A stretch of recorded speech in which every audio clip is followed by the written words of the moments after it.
ಇದು ಕೇಂದ್ರದ ಮೈತ್ರಿ ಸರ್ಕಾರದ ಬಜೆಟ್ನ ಮೇಲೆ ರಾಜ್ಯದ ಕಣ್ಣಿದೆ. ನಮೋ ಲೆಕ್ಕಾಚಾರದಲ್ಲಿ ರಾಜ್ಯಕ್ಕೆ ಸಿಗೋದಾದ್ರೂ ಏನು? ನಿರ್ಮಲಾ ಆಯವ್ಯಯದಲ್ಲಿ ರಾಜ್ಯದ ನಿರೀಕ್ಷೆಗಳು ಈಡೇರ್ತವ? 9,000 ಕೋಟಿ ವೆಚ್ಚದ ಮೇಕೆದಾಟು ಯೋಜನೆಗೆ ಅನುಮತಿ ಸಿಗಬೇಕಾಗಿದೆ. ಸುಪ್ರೀಂ ಕೋರ್ಟ್ನಲ್ಲೂ ಕೇಸ್ ನಡೀತಾ ಇದೆ. ಕಳಸಾ ಬಂಡೂರಿ ಯೋಜನೆಗೆ ಪರಿಸರ ಇಲಾಖೆ ಗ್ರೀನ್ ಸಿಗ್ನಲ್ ಕೊಡಬೇಕಾಗಿದೆ, ಅದು ಕೂಡ ಸಿಕ್ಕಿಲ್ಲ. ರಾಯಚೂರಿಗೆ ಏಮ್ಸ್ ಮಂಜೂರಾತಿಯ ನಿರೀಕ್ಷೆ ಇದೆ. ಜಾಗತಿಕ ಮಟ್ಟದಲ್ಲಿ ಬೆಂಗಳೂರು ಅಭಿವೃದ್ಧಿಗೆ ಒತ್ತು ಕೊಡಬೇಕು, ಆ ನಿರೀಕ್ಷೆಗಳು ಇದ್ದಾವೆ. ಬೆಂಗಳೂರು ಟ್ರಾಫಿಕ್ ಸಮಸ್ಯೆಗೆ 30,000 ಕೋಟಿ ರೂಪಾಯಿ ಸಿಗಬೇಕಾಗಿದೆ. ಹೆಬ್ಬಾಳ ಸರ್ಜಾಪುರ ಮೆಟ್ರೋ ಯೋಜನೆಗಳು 28,405 ಕೋಟಿ ರೂಪಾಯಿ ಸಿಗಬೇಕು. ಪುಣೆ ಬೆಂಗಳೂರು ನಡುವೆ ಎಕ್ಸ್ಪ್ರೆಸ್ ಹೈವೇ ಘೋಷಣೆಯಾಗಿದೆ, ಕೆಲಸವೂ ನಡೀತಾ ಇದೆ, ಅದಕ್ಕೆ ಮತ್ತೊಂದಷ್ಟು ಚುರುಕು ಸಿಗಬೇಕು. ಶಿರಾಡಿ ಘಾಟ್ ಹೆದ್ದಾರಿ ಅಭಿವೃದ್ಧಿಗೆ 14,000 ಕೋಟಿ ರೂಪಾಯಿಯ ನಿರೀಕ್ಷೆ ಇದೆ. ಕೊಲ್ಲೂರು ಧರ್ಮಸ್ಥಳ ಕುಕ್ಕೆ ಸುಬ್ರಹ್ಮಣ್ಯದಲ್ಲಿ ಹೊಸ ರೈಲ್ವೆ ಮಾರ್ಗ ಆಗಬೇಕು. ಚಾಮರಾಜನಗರದ ಬಿಡದಿ ರೈಲ್ವೆ ಯೋಜನೆಗೆ ಅನುಮೋದನೆ ಸಿಗಬೇಕು. ಎಲ್ಲ ನಿರೀಕ್ಷೆಗಳಿದ್ದಾವೆ, ಗೊತ್ತಿಲ್ಲ ಏನಾಗುತ್ತೆ ಅಂತ. ಈ ಹಿಂದೆ ಭದ್ರಾ ಮೇಲ್ದಂಡೆ ಯೋಜನೆಗೆ 5,000 ಕೋಟಿ ರೂಪಾಯಿ ಅಂತ ಹೇಳಿದ್ರು, ರಾಷ್ಟ್ರೀಯ ಯೋಜನೆ ಅಂತ ಘೋಷಣೆ ಮಾಡ್ತೀವಿ ಅಂತ ಹೇಳಿದ್ರು. ಆದರೆ ಒಂದೇ ₹1 ಬರಲಿಲ್ಲ ಅಂತ ಸಿದ್ದರಾಮಯ್ಯನವರು ಆರೋಪ ಮಾಡ್ತಾ ಇದ್ರು. ಅದರ ಜೊತೆಗೆ ಇನ್ನೊಂದಷ್ಟು ಯೋಜನೆಗಳಿದ್ದಾವೆ. ಈ ಶಿರಾಡಿ ಹೆದ್ದಾರಿ ಅಭಿವೃದ್ಧಿ ಆಗಬಹುದು, ಅದಕ್ಕೆ 14,000 ಕೋಟಿ ರೂಪಾಯಿ. ಅದರ ಜೊತೆಗೆ ಈ ನೀರಾವರಿ ಯೋಜನೆಗಳು, ಪ್ರಮುಖವಾಗಿ ಮೇಕೆದಾಟು ಯೋಜನೆ ಆಗಿರ್ಬೋದು, ಇನ್ನೂ ಅನುಮತಿ ಸಿಕ್ಕಿಲ್ಲ, ಅನುಮತಿ ಸಿಗಬೇಕಾಗಿದೆ. ಪರಿಸರ ಇಲಾಖೆ ಅನುಮತಿಗೆ ಬಾಕಿ ಇದೆ. ಕಳಸಾ ಬಂಡೂರಿ ಆಗಿರ್ಬೋದು, ಮೇಲ್ದಂಡೆ ಯೋಜನೆಗಳು, ಕೃಷ್ಣಾ ಮೇಲ್ದಂಡೆ ಆಗಿರ್ಬೋದು, ಭದ್ರಾ ಮೇಲ್ದಂಡೆ ಆಗಿರ್ಬೋದು, ಎಲ್ಲ ಯೋಜನೆಗಳು ಹಾಗೆ ಉಳ್ಕೊಂಡಿದ್ದಾವೆ. ರಾಜ್ಯದ ನಿರೀಕ್ಷೆಗಳು ಬೆಟ್ಟದಷ್ಟಿದೆ. ಆದರೆ ಎಲ್ಲಿಯವರೆಗೆ ನಿರೀಕ್ಷೆಗಳನ್ನು ತಲುಪೋದಕ್ಕೆ ಸಾಧ್ಯ ಆಗುತ್ತೆ, ಈ ಬಜೆಟ್ನಲ್ಲಿ ಕಾದು ನೋಡಬೇಕು. ಒಂದು ಕಡೆಯಿಂದ ಮೇಕೆದಾಟು ಯೋಜನೆ ಪ್ರತಿ ಬಾರಿಯೂ ಕರ್ನಾಟಕ ಹಾಗೂ ತಮಿಳುನಾಡಿನ ಮಧ್ಯೆ ಕುಡಿಯುವ ನೀರಿನಾಗಿ ಗಲಾಟೆ ನಡೀತಾನೆ ಇದೆ. ಮೇಕೆದಾಟು ಒಂದಾಗ್ಬಿಟ್ರೆ ಎರಡೂ ರಾಜ್ಯಗಳಿಗೆ ಅನುಕೂಲ ಆಗುತ್ತೆ. ಆದರೆ ಕೇಂದ್ರ ಸರ್ಕಾರದ ಅನುಮತಿ ಬೇಕು, ಅನುಮತಿ ಇನ್ನೂ ಕೂಡ ಸಿಕ್ಕಿಲ್ಲ.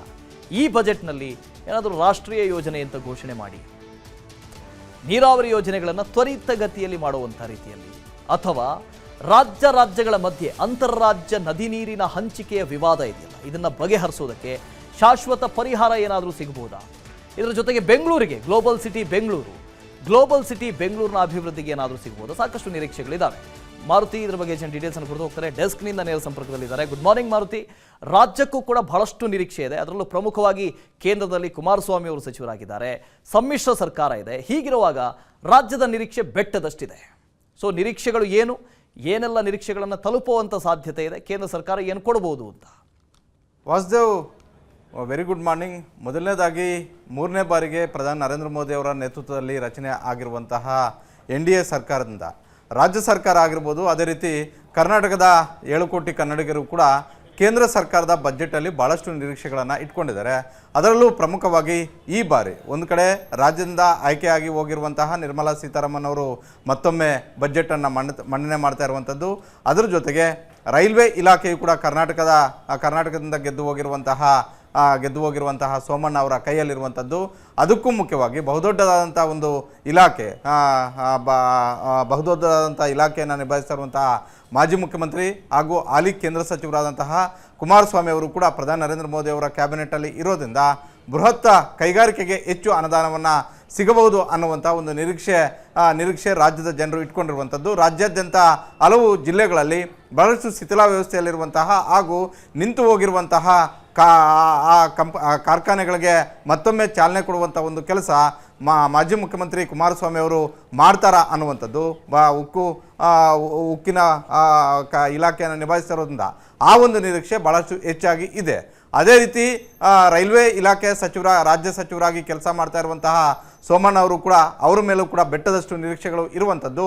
ರಾಜ್ಯದಲ್ಲಿ ವಿವಿಧ ಕಡೆ ಇರುವಂತಹ ಹೆಚ್ಚು ರೈಲ್ವೆ ಯೋಜನೆಗಳಿಗೆ ಚಾಲನೆಯನ್ನು ಕೊಡುವಂಥ ಒಂದು ಬಜೆಟ್ ಇದಾಗುತ್ತಾ ಅನ್ನುವಂಥದ್ದು. ಇದರ ಹೊರತುಪಡಿಸಿ ಬೆಂಗಳೂರಿಗೆ ಬಹುದೊಡ್ಡದಾದಂಥ ಒಂದು ಬೇಡಿಕೆ ಇದೆ. ಮೆಟ್ರೋ ಮತ್ತೊಂದು ಹಂತಕ್ಕೆ ತೆಗೆದುಕೊಂಡು ಹೋಗುವಂಥದ್ದು, ಅದೇ ರೀತಿ ಬ್ರಾಂಡ್ ಬೆಂಗಳೂರು, ಇನ್ನೇನು ಗ್ರೇಟರ್ ಬೆಂಗಳೂರು ಅನ್ನುವಂಥ ಒಂದು ಅನೌನ್ಸ್ಮೆಂಟು ಕೂಡ ಆಗ್ತಾ ಇರೋದ್ರಿಂದ ಅದಕ್ಕೆ ಭಾಳಷ್ಟು ನಿರೀಕ್ಷೆಗಳು ಕೂಡ ಇಟ್ಕೊಂಡಿರುವಂಥದ್ದು. ಇದರ ಹೊರತುಪಡಿಸಿ ನೀರಾವರಿ ಇಲಾಖೆಗೆ ಭಾಳಷ್ಟು ನಿರೀಕ್ಷೆಗಳನ್ನು ಇಟ್ಕೊಂಡಿದ್ದಾರೆ. ಈ ಹಿಂದಿನ ಬಜೆಟಲ್ಲಿ ಭದ್ರಾ ಮೇಲ್ದಂಡೆ ಯೋಜನೆಗೆ 5,000 ಕೋಟಿ ರೂಪಾಯಿಗಳನ್ನು ಮೀಸಲಿಟ್ಟಿದ್ರು. ಅದರ ಮುಂದುವರೆದ ಭಾಗವಾಗಿ ಏನಾದರೂ ಅನೌನ್ಸ್ಮೆಂಟ್ ಮಾಡ್ತಾರೆ ಅನ್ನುವಂಥದ್ದು.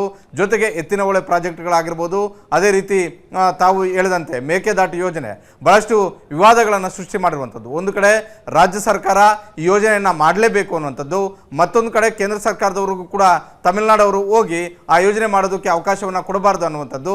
ಈ ಹಿನ್ನೆಲೆಯಲ್ಲಿ ಇವತ್ತಿನ ಒಂದು ಕೇಂದ್ರ ಬಜೆಟಲ್ಲಿ ಈ ವಿಚಾರ ಪ್ರಸ್ತಾಪ ಆಗಿದೆ. ಆದರೆ ಬಹುತೇಕ ಕರ್ನಾಟಕಕ್ಕೆ ಒಂದಷ್ಟು ಜೈವು ಸಿಗಬಹುದು. ಮುಂದಿನ ದಿನಗಳಲ್ಲಿ ಆ ಯೋಜನೆಗೆ ಅಡಿಗಲ್ಲು ಹಾಕೋದ್ರಿಂದ ಹಿಡಿದು ತ್ವರಿತಗತಿಯಲ್ಲಿ ಆ ಯೋಜನೆ ಕಾರ್ಯರೂಪಕ್ಕೆ ಬರುವಂಥ ಒಂದು ರೀತಿಯಲ್ಲಿ ಆಗಬಹುದು. ಈ ಹಿನ್ನೆಲೆಯಲ್ಲಿ ಇಷ್ಟೆಲ್ಲ ವಿಚಾರಗಳು, ಒಂದು ಕಡೆ ಕೈಗಾರಿಕೆಗಳು, ಮತ್ತೊಂದು ಕಡೆ ರೈಲ್ವೆ, ಮಗದೊಂದು ಕಡೆ ಬೆಂಗಳೂರು ಅಭಿವೃದ್ಧಿ, ಮಗದೊಂದು ಕಡೆ ನೀರಾವರಿ ವಿಚಾರಗಳಿಗೆ ಸಂಬಂಧಪಟ್ಟಂತೆ ರಾಜ್ಯದ ಜನರು ಬಹಳಷ್ಟು ನಿರೀಕ್ಷೆಗಳನ್ನು ಇಟ್ಕೊಂಡಿದ್ದಾರೆ. ಹಾಗಾಗಿ ಆ ನಿರೀಕ್ಷೆಗಳನ್ನು ಫುಲ್ಫಿಲ್ ಮಾಡುವಂಥ ಒಂದು ಬಜೆಟ್ ಇದಾಗುತ್ತಾ ಅನ್ನುವಂಥದ್ದೇ ಈ ಕ್ಷಣದ ಒಂದು ಪ್ರಶ್ನೆ.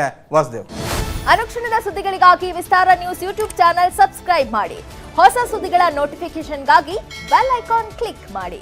ಲೇಟೆಸ್ಟ್ ಅಪ್ಡೇಟ್ಸ್ಗಾಗಿ www.vistaranews.com ವೆಬ್ಸೈಟ್ಗೆ ವಿಸಿಟ್ ಮಾಡಿ. ಅಂಗೈಯಲ್ಲೇ ಜಗತ್ತಿನ ಸುದ್ದಿ ತಿಳಿಯಲು ವಿಸ್ತಾರ ನ್ಯೂಸ್ ಕನ್ನಡ ಆಪ್ ಡೌನ್ಲೋಡ್ ಮಾಡಿ.